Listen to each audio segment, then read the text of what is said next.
Assalamualaikum warahmatullahi wabarakatuh. Oke, setelah pertemuan kemarin kita tahu sistematika atau susunan dari surat lamaran pekerjaan, strukturnya apa saja gitu ya. Ada perihal, lampiran, tanggal surat, dan lain-lain seperti yang sudah kamu ketahui pekan lalu. Pada pertemuan ini saya tunjukin nih, kita akan coba melihat segi kebahasaan surat lamaran pekerjaan. Oke, ini ada contoh di sini. Nah, sekarang kita akan sama-sama perbaiki kalau yang masih salah, ya, dengan yang benar. Kita mulai dari atas. Yang pertama, penulisan perihal. Perihal ini seperti ini ditulisnya ya. Titik 2, kemudian lamaran pekerjaan. Nah, di sampingnya, di ujung sebelah kanan, ini kamu tulis titik mangsa surat atau tempat dan tanggal surat. Setelah perihal, kita lanjut ke lampiran. Nah, bagian lampiran ini harus ditulis lengkap, lampiran. Kadang-kadang ada orang menulisnya disingkat, misalnya LAMP gitu ya. Itu nggak boleh. Ya, jadi ini kalau penulisannya disingkat ini nggak boleh. Salah. Yang benar itu tidak boleh disingkat. Dia harus ditulis lengkap. Lampiran. Oke, tulisan yang benarnya kita kasih warna merah. Nah, lampirannya seberapa banyak sih gitu. Di sini kita tulis 1 dalam kurung SATU berkas. Itu tulisannya betul nggak, Bu? Yang salahnya cuma sedikit aja. Kamu harus pilih salah satu, mau tulis pakai angka atau mau tulis pakai SATU. Jadi jangan keduanya kamu tulis. Boleh pakai angka, boleh pakai huruf SATU ya. Jadi ini kita coba coret yang dalam kurungnya. Lanjut ke bagian apa nih, alamat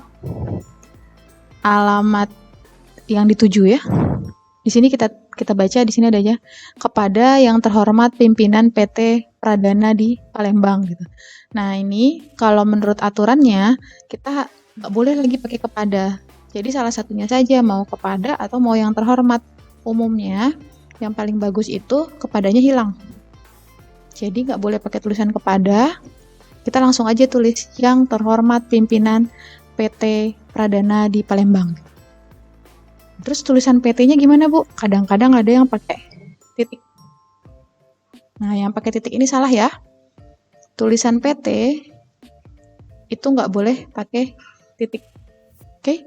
Singkatan PT itu nggak boleh pakai titik. Jadi dia tulisannya PT. Gini aja. Kenapa? Karena singkatan yang pakai titik itu hanya singkatan nama diri. Nama diri itu apa sih, Bu? Ya misalnya nama kamu nih, atau nama saya nih. Eva Rolianti, mau disingkat Eva R gitu. Nah, R-nya berarti dikasih titik. Kalau kalau singkatan PT atau SD gitu ya, sekolah dasar, sekolah menengah atas, itu kan bukan nama diri. Jadi nggak boleh disingkat. Nggak boleh disingkat, nggak boleh dikasih titik. Oke, lanjutlah di mana nih yang terhormat pimpinan, kalau di sini PT Pradana di Palembang. Bu, boleh nggak ditulis di tempat? Silahkan, nggak apa-apa. Oke, dari alamat surat kita langsung ke salam pembuka. Salam pembukanya pakai yang netral, jangan pakai assalamualaikum. Pakai yang netral, karena kita kan posisinya tidak tahu ya, itu perusahaannya, pimpinannya itu nanti agamanya apa gitu misalnya.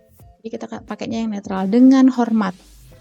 Nah, setelah bagian dengan hormat, baru kamu masuk deh ke paragraf pembukanya. Paragraf pembukanya itu isinya adalah saya yang bertanda tangan di bawah ini, titik 2. Nah, apa yang salah di sini? Ketika kamu menuliskan saya yang bertanda tangan di bawah ini, titik 2, itu perincian nama, tempat, tanggal lahir, sampai ke nomor HP, ini harusnya tidak diawali dengan huruf kapital yang ininya. Ya, jadi ini kita coret dulu yang salahnya. Ini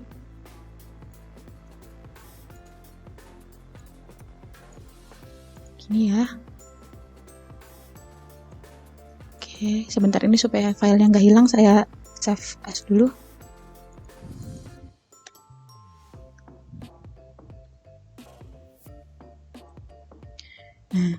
Ini jangan diawali huruf kapital. Kenapa Bu nggak boleh huruf kapital? Karena bagian atasnya masih titik 2. Saya yang bertanda tangan di bawah ini. Kalimatnya belum selesai. Jadi, ini masih bagian dari kalimat yang atas.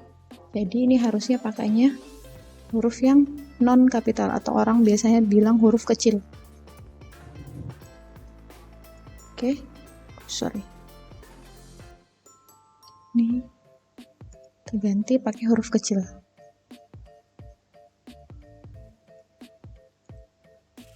Yang benarnya begitu.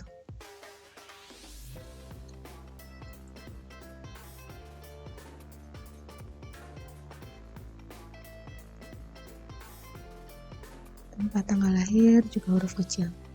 Ini kita kasih luas dulu sedikit ininya. Nanti pendidikan terakhir juga gitu ya, diganti P-nya harus hurufnya tidak kapital, program keahlian juga begitu, alamat rumah juga begitu, nomor HP juga begitu. Tapi kalau isiannya karena ini nama orang ya harus diawali huruf kapital tiap katanya. Penulisan tempat tanggal lahir juga yang betulnya seperti ini. Ini juga pendidikan terakhir yang betulnya seperti ini. Nah, sampai nomor HP.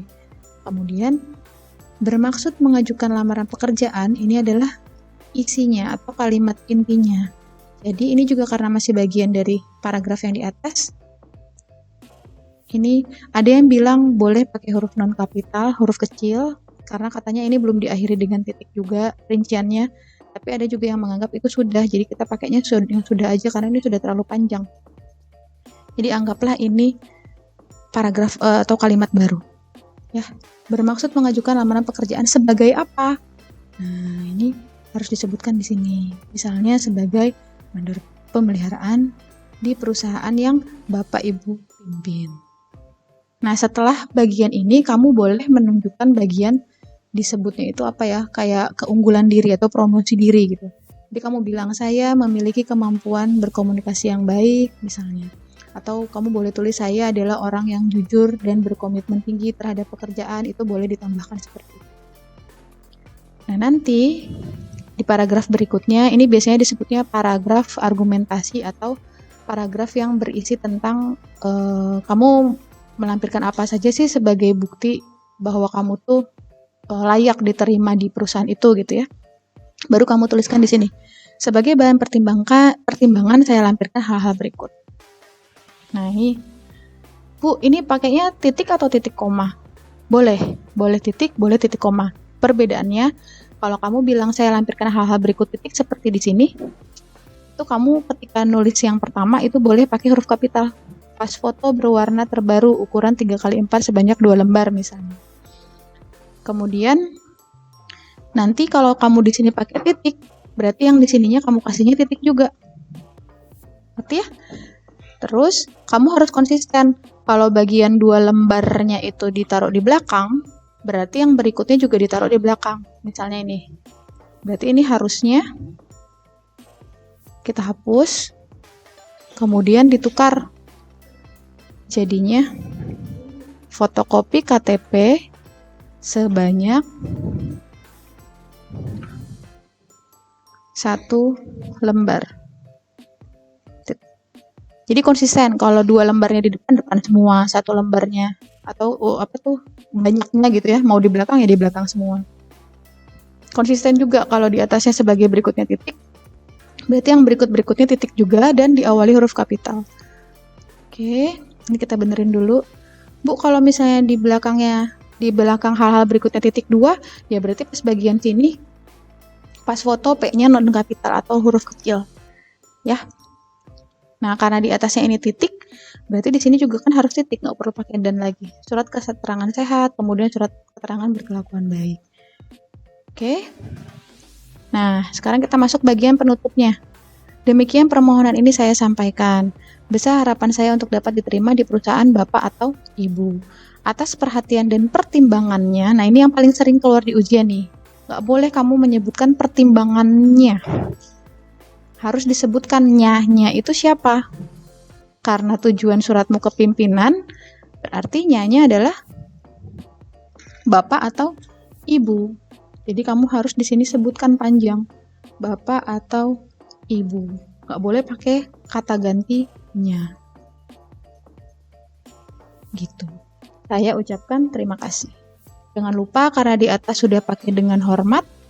Sebagai salam pembuka berarti salam penutupnya juga kamu harus menutup dengan hormat saya. Tuliskan nama lengkap yang sama dengan yang terdapat di bagian identitas tadi. Oke? Dan jangan lupa tanda tangan.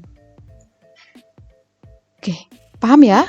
Jadi nanti saya akan kasih filenya ini supaya kamu bisa lebih ingat. Dan nanti kita praktik bagaimana sih menulis lamaran pekerjaan yang benar kayak gini ya. Oke. Terus tambahannya lagi, kadang-kadang surat lamaran pekerjaan itu kamu buat dengan keinginanmu sendiri. Ya, kamu tuh nggak lihat iklan, nggak lihat pengumuman gitu. Jadi cuma tahu-tahu iseng aja deh aku bikin surat lamaran untuk ke perusahaan itu gitu ya. Bentuknya seperti ini, dengan hormat langsung saya yang bertanda tangan di bawah ini. Pertanyaannya gini biasanya, Bu, gimana kalau saya tuh dapat informasi, Bu, dari misalnya iklan di koran atau dari bagian humas di sekolah, itu gimana, Bu, pembukaannya? Pembukaannya beda di pembuka surat. Jadi kamu tinggal ditambahin aja di sini, dengan hormat. Tulis, kamu dapatnya dari mana? Misalnya berdasarkan iklan. Kalau kamu dapat dari iklan, nanti misalnya iklan di surat kabar apa, tanggal berapa kamu sebutkan. Tapi kalau misalnya kamu dapat informasi dari, gitu ya, informasi misalnya dari Humas SMK PPN Sembawa gitu misalnya. SMK PPN Sembawa, mengenai apa? Mengenai lowongan pekerjaan di perusahaan